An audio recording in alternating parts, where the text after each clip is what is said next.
What I want to do is to answer, I think, the questions that I'm most commonly asked by parents of 1 to 3 year olds.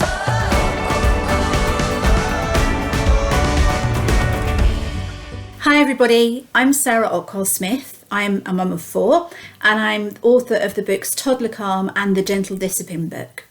So I'm really excited to be here today to chat with you at this Happy Mum, Happy Baby virtual meetup, all about the terrible twos as they're so called, and lots about toddler and preschool behaviour and toddler tantrums. What I want to do is to answer, I think, the questions that I'm most commonly asked by parents of 1 to 3 year olds. And I think whenever I talk to parents of this age, the question or the thing that they want the most help with is tantrums, or whatever you want to call them, temper tantrums, meltdowns, breakdowns, paddies, all the different terminology we have for just really difficult behaviour from your 2-year-olds. So one of the questions I'm asked is, what age is it normal for tantrums to start and why do they happen? And I think what we need to do to answer this is to understand a little bit more about tantrums and what they are. In our society today, I think a lot of people tend to view them as sort of manipulative behaviour or toddlers doing things to try to get their own way. It's very combative. And I think actually a lot of us were raised like that. I know I certainly was. I was raised in a family that sort of believed children should do as they say, do as they're told and not do as I do by their parents. But actually, if we really take some time to understand what happens for a toddler during a tantrum, we very, very quickly realise that it's actually really difficult for them too. They would probably rather they didn't tantrum as well as us rather than when they didn't tantrum. So when is it normal for them to start? Well, tantrums really are just lots of big, difficult feelings that little people, our toddlers, our preschoolers, or even our babies struggle to control because they have an immature, underdeveloped brain. So you imagine all the big feelings we have on a daily basis. So you'll have anger, you'll have anxiety, you'll have frustration, you'll have boredom, all of those feelings and the emotions are really normal and healthy for us to have. But imagine that you didn't have the development in your brain to be able to take a deep breath and calm down and count to 10 or do some deep breathing or ask your partner to help. So all of the coping strategies, the emotion regulation skills we've learned as adults and that we've learned through experience, but also because our brains are mature, they help us to control our emotions. They help us to know that it isn't right to have a huge screaming meltdown in the middle of a supermarket. So when do they happen? When do they start? Well, actually, they could start from birth. We just don't call them tantrums until we get into the terrible twos, or sometimes kind of 18 months. But all children of any age have big emotions, even newborns, and they will all struggle to control their emotions. So they will all have periods of crying or, just what we would describe as tantrums, being out of control. So actually they happen from birth. It's not something that specifically happens in the 2nd or 3rd year of life. It's just that's when we kind of start to really label them. But by all means, it's absolutely normal. If you have a 10-month-old who you think, whoa, I think my baby is having a tantrum. Yeah, they kind of are, because they're having all these big emotions that they can't control. But we've got to move away from thinking that they're being manipulative or somehow naughty. That's a word I think we often use that it is quite incorrect really surrounding toddlers and young children. Why do they happen? Just because of all of those big emotions and they don't have the brain development. So you and I have a fully developed brain. Our brains have stopped connecting and growing. And at birth, your baby's head, actually their brain size is not hugely small. It's about a third to half the size of an adult brain. But the difference is the connections in it. So it's a little bit like when your baby's born, imagine their brain is kind of all fully formed, but inside all the wiring isn't connected up. So imagine if you're building an extension in your home and the builders have finished, they've built the shell and even, maybe some of the plastering's up and the floors down and the roof is on. But what you haven't done is you haven't got the electrician to come along and connect everything up. So when you're turning on the light switch, the light isn't coming on, even though the light switch is there, even though the cabling is there, because it hasn't been connected. And I think that's the best way to view a 2 or 3 year old's brain. Everything is there structurally, but what hasn't happened is you haven't had your Sparky coming along and connecting up those wirings. And when you turn the switch on, nothing much is happening. So it's all about the connection of what we call neurons. in the brain. When a baby's born, they have a very well developed kind of base core of their brain. So if you imagine if my hand and my arm here is the brain, imagine my arm is the brain stem, and then this is kind of the core of the brain, which is sort of deep back in the brain. This part of the brain is responsible for what we call homeostasis. So it's responsible for controlling breathing, body temperature, everything we need for basic survival. And then on top, we have what we call the mammalian brain. It's all the emotions. So this part of the brain is also well developed from birth and very well developed in toddlerhood. And this basically gives them the ability to feel. It gives them the ability to bond with you, to love you, to attach to you. Also gives them the ability to be scared. So things like nightmares can happen as well. Separation anxiety and so on. So these two are well formed from birth. So they can control their body and they have all of these big feelings. Very, very well developed from birth. What they don't have is this outer layer which sits here in adults. We call it the neocortex. So that's Latin for the new brain, the new thinking part of the brain. Now this part of the brain that sits over the top is responsible for all of the kind of the really intelligent emotions. So rational, critical, analytical, hypothetical thinking. All of the thinking processes that make you think about your actions and the outcome of your actions and how other people might feel and what would happen if you did this. All of those are really mature thinking skills that are not developed until well into the late teens, and actually in the 20s the brain carries on developing until a person is almost 30 years old, and this is the last part to finish connecting. So if you're listening and you also have teenagers, actually a teenager's brain is very similar to a toddler's brain. It's more like a toddler's brain than an adult's brain. So this last part here is not well developed. So they have the ability to sort of control their body with things like temperature and hunger and thirst. They have all these big emotions, but this bit that sits on the top isn't finished connecting. So you imagine big emotions, and as an adult you have this neocortex, this critical thinking part of your brain. So if you have anger or frustration or something in the middle of the supermarket and you've got these emotions brewing, this part of your brain here sits on top and says, no, it's not appropriate to scream or swear in the middle of a supermarket. Do some deep breathing instead. But our toddlers, our 2, our 3-year-olds, our 4-year-olds, and even a 7 or 8-year-old, they don't have that. So whereas for an adult, we can literally put a lid on it, we can cap these emotions, they just literally flip out without anything to control them. And they're not being naughty, they literally cannot help it. It's development. They're not choosing to tantrum. They aren't choosing to manipulate you or wind you up. They aren't choosing to be naughty. They just cannot help it.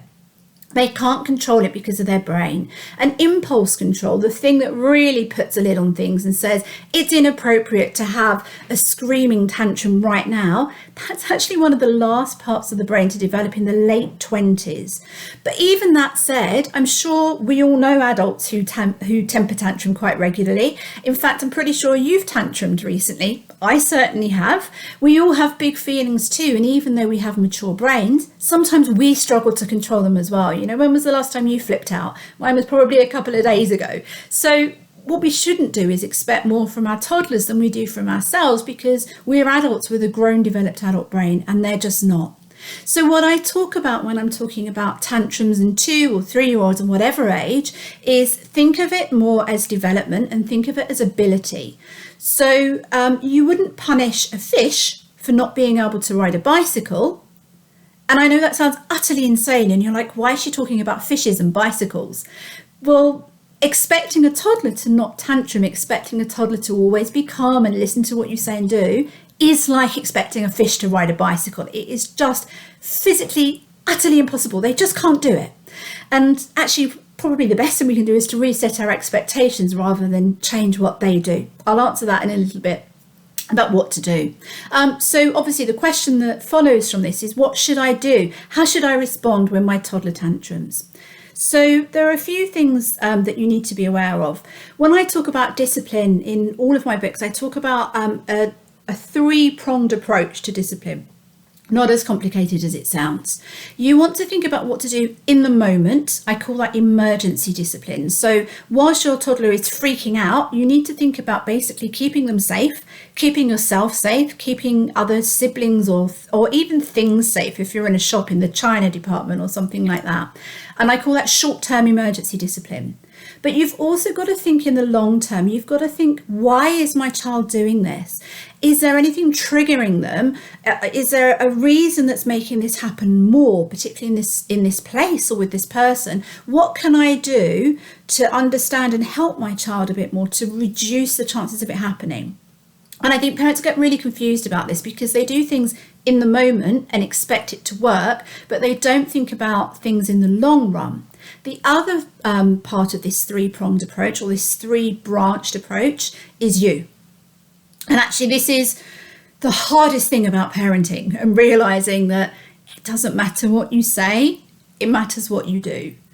In the middle of your child having a tantrum, what we really need to do is we need to be calm. We really, really need to try to not shout, because what happens when we shout at toddlers or teenagers, any age, is they learn that when somebody's doing something they don't like, that they should shout at them. They learn that the way to manage these big emotions is to shout. What we want them to learn is that when we have these big, difficult emotions, what we need to do is take a breath, and we need to calm down, and we need to be, nice and calm and composed and relaxed. And the only way, unfortunately, to teach them to do that is to model it yourself. So this is why I would always try, and I say try because no one is perfect. I'm so not perfect, it's untrue, but I would always try to be calm during a tantrum. So I would try my hardest to take a breath, remind myself I wouldn't expect a fish to ride a bicycle, therefore I shouldn't expect them to stop doing this. I'm the adult here. I need to mirror the behavior that I want from my child. So I need to be calm. I need to be quiet. I need to be still. I need to be supportive.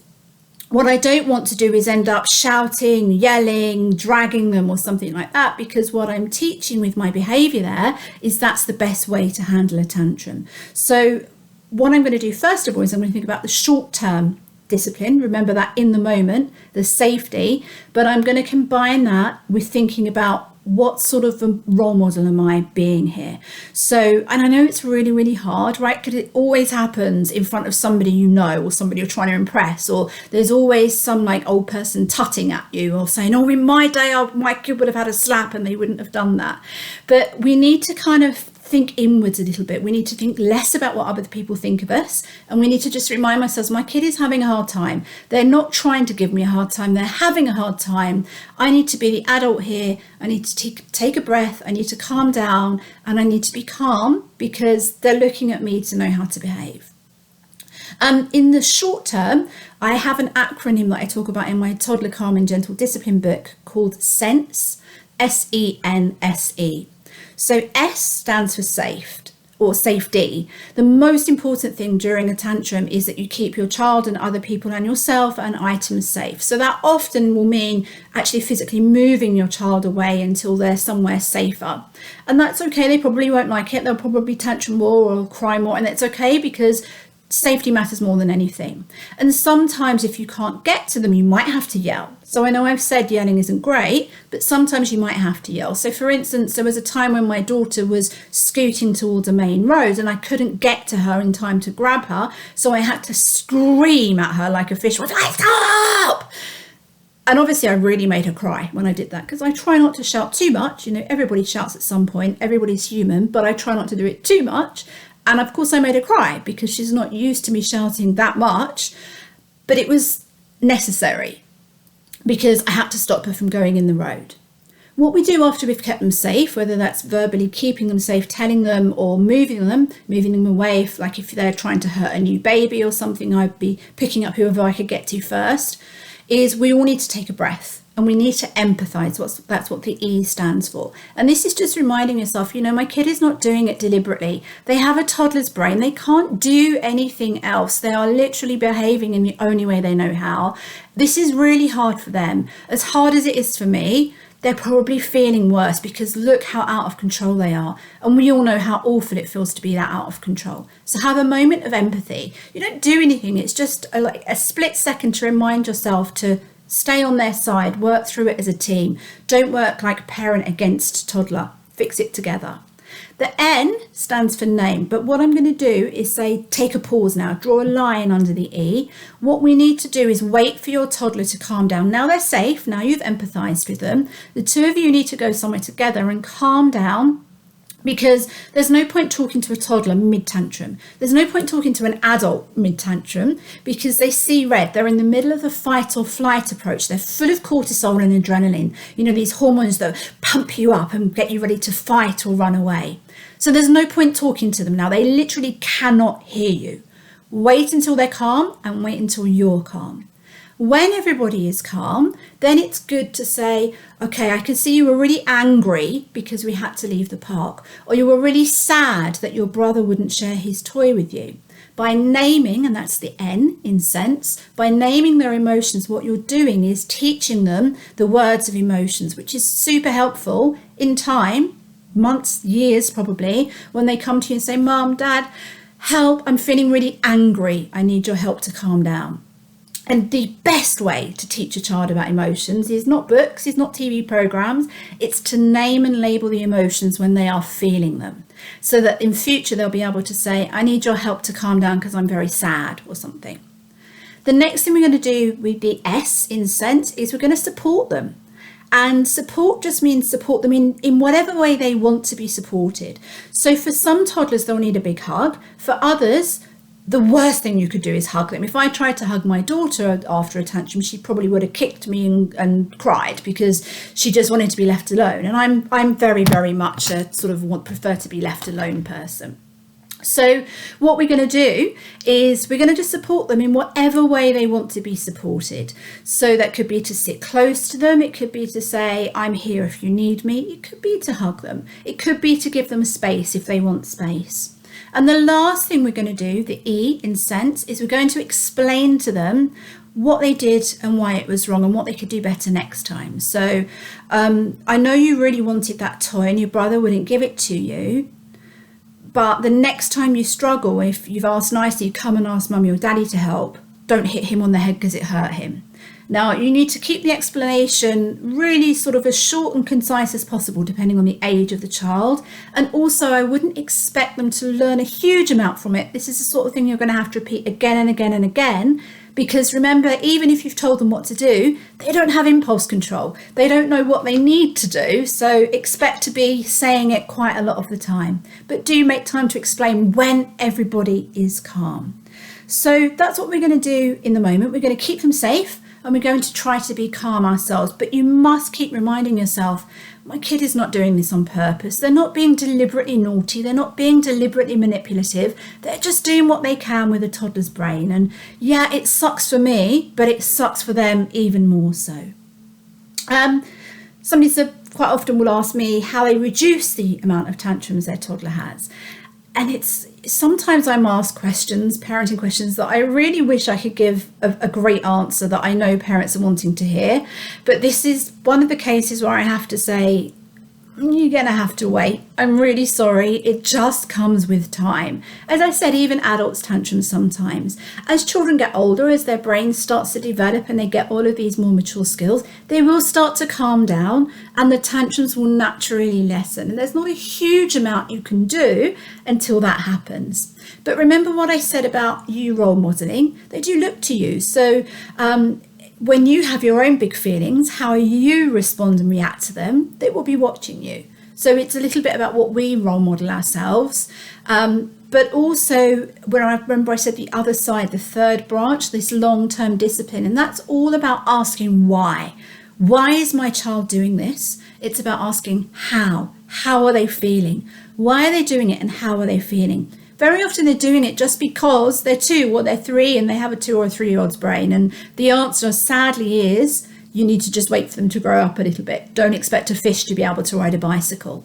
But sometimes you might find triggers you can identify. So for instance, maybe they're hungry, maybe they're thirsty, maybe they're tired, maybe they really, really struggle to share their toys when you have a play date. So maybe have a play date in neutral territory where you're not expected to share their toys.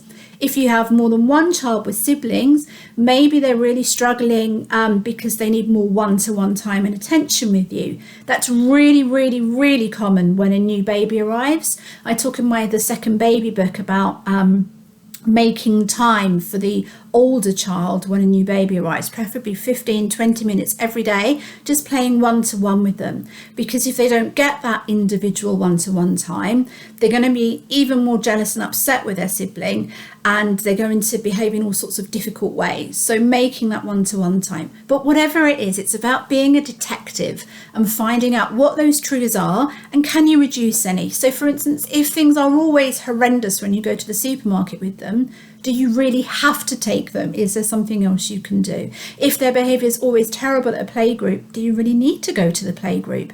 If they're really, really not settling at preschool, can you hold off? Do they have to go there yet? Is it the right setting for them? So it's about being like your own detective, your own Sherlock Holmes of your toddler. Sometimes, very often, I think a common piece of advice around tantrums is to just ignore them. When they're good, heap the praise on, or give them rewards like a sticker chart, or if they're really good and you can collect marbles in a jar or something, you can buy them a reward. Or if they're bad, put them in time out or on the naughty step.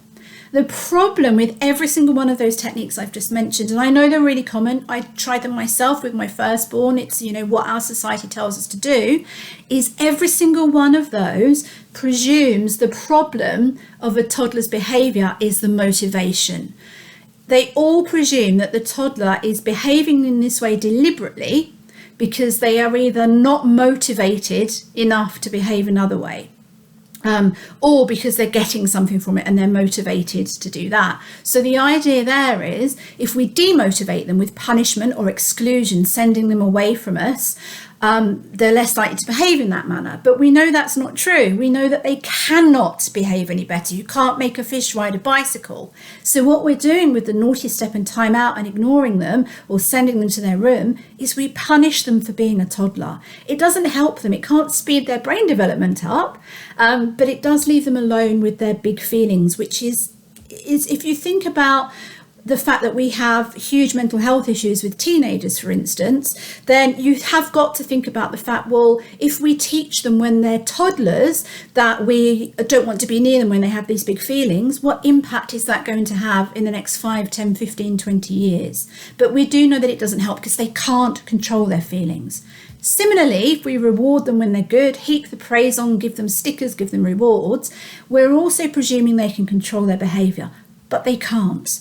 They can't control these big feelings and emotions. They can't regulate them. So when you reward them when you can, what you're basically rewarding them for is luck. You're rewarding them for the situation they're in, not anything that they've done.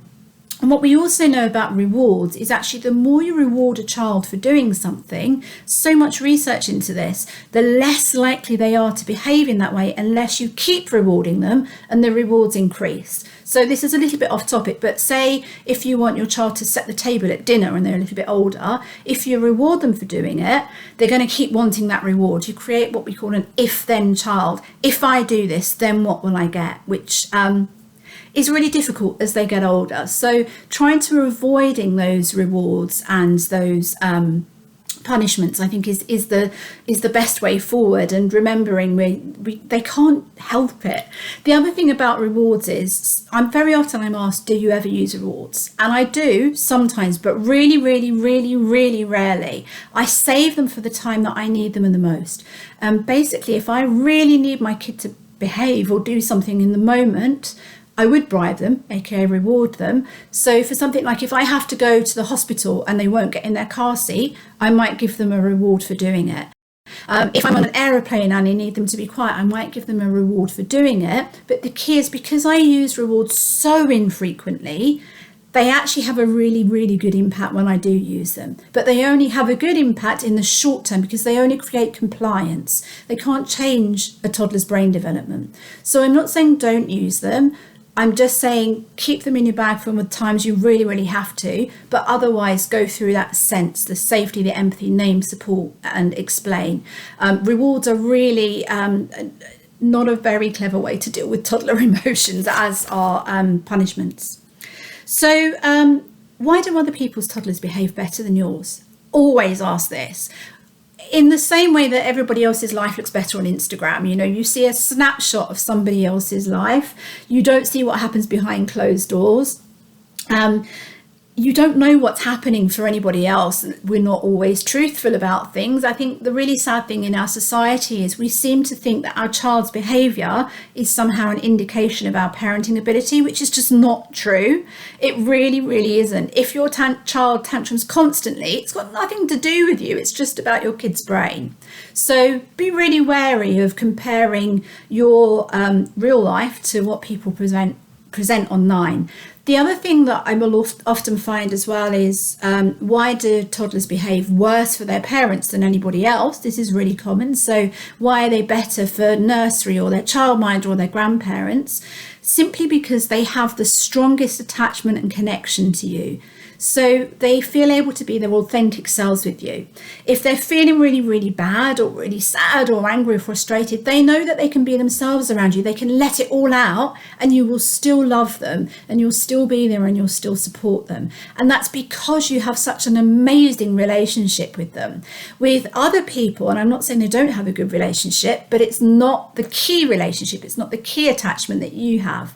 So therefore, they tend to behave better for other people who aren't their key attachment figures, just because with you, they feel strongest and closest to let it all out. It's very much like, with your partner or with your mum, you would just have a good old yell or a scream, but you wouldn't do that with your boss or somebody. So it's just because of that closeness. It's basically their way of saying, I really love you. You've done such a great job that I can be my real self. But again, don't compare to other people. How do I stop them from hitting and other violent behaviour? So this is just an application of sense. We're looking at the safety. So as soon as you see them about to hit or kick, we're literally going to pick them up and move them. Or if you can't get there in time, then you'll just say, stop, I will not let you kick. I will not let you hit. You need to say it in such a way that they stop and notice. And then move them away, empathise, remind yourself they're not doing it on purpose. It's not your fault. Calm down and then support them through it. In the moment, it's about safety. However, it doesn't matter how many times you do that or tell them to have gentle hands or how many times you read books about hands aren't for hitting, they are going to keep doing it. Not because you're a bad parent, not because they're a bad kid, but because they're a toddler with a toddler's brain. So we've got two options. We either wait for them to outgrow it or we try to find their triggers and we avoid them. But please don't think that your parenting methods aren't working or you're doing something wrong if they keep on kicking or hitting after you've gone through sense and you've read the books and you've told them to be gentle. It's simply because they have got a toddler's brain. It's going to take time and you're going to have to perform that sense acronym many, many times, as well as looking for the triggers. And ultimately, it's about waiting for them to grow up a little bit and realising it's really hard when you've got a violent child. Like when nursery says, oh, your child bit somebody else today, but it's really, really common. And I promise you, your child will grow out of it. But how do you cope with stubbornness and saying no all the time? Really common one. What I want to do is ask you to rephrase stubbornness. So we would often call toddlers or preschoolers stubborn or bossy or something like that. And these are great traits for adults. Imagine when your kid is 30 and they're a CEO of an organisation. Everybody says they've got such tenacity, such grit, such drive, such ambition. You'd be really proud of them. But when they're toddlers or preschoolers, we want them to be compliant. We don't want them to have tenacity, drive and grit. We want them to listen to us and do exactly what we tell them to do immediately. So it's a bit of a sort of this dichotomy, this between these short-term goals, we want them to be compliant, and long-term, we want them to be this ambitious and drive and grit. It's not a bad thing. Stubborn, bossy toddlers grow to be great leaders. So reframe it.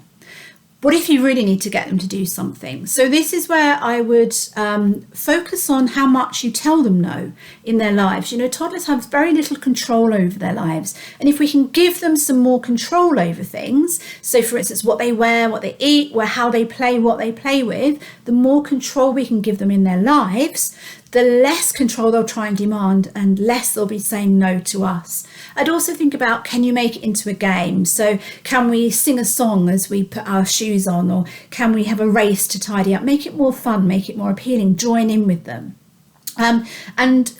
Sometimes it may just be a case that you will have to do it yourself and they will have a tantrum. But again, just remember, stay calm, work through sense. They're not doing this deliberately. And also just be aware of how many times you say no to them in a day. The average toddler hears the word no 60 times a day. Can you reduce the times you hear no, the times you say no to your toddler, so they're therefore less likely to mirror it back to you?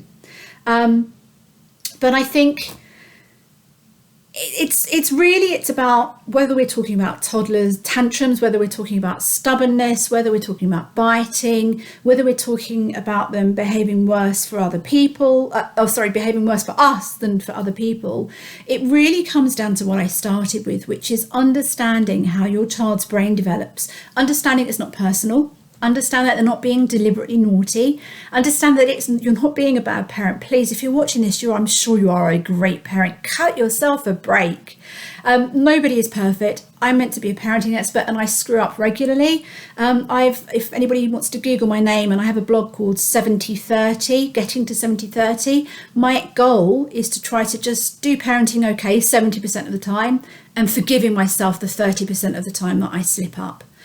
But it's really about being a role model, great model, 70% of the time. It's about resetting your expectations and not expecting a fish to ride a bicycle. They're understanding that they are not doing this deliberately. They feel just as bad as you. They'd rather they didn't do it either, whether that's tantruming, biting, or saying no and being stubborn. What they really just want from us is understanding, a lot of empathy, and just really that connection with us. And they are looking to us to guide them and teach them as to what to do through our behaviour, probably more so than our words. But really just keep that, don't expect a fish to ride a bicycle. Forget trying to demotivate them or motivate them.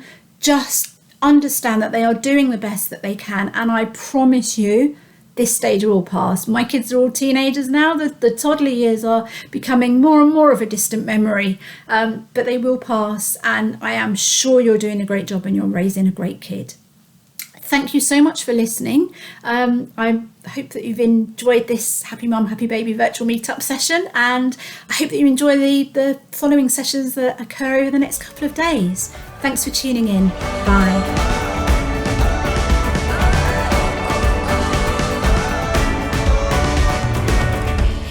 Thanks to Disney Plus for helping us bring you the Happy Mum, Happy Baby virtual meetup. And if you like this, then there are so many more videos for you to watch and enjoy.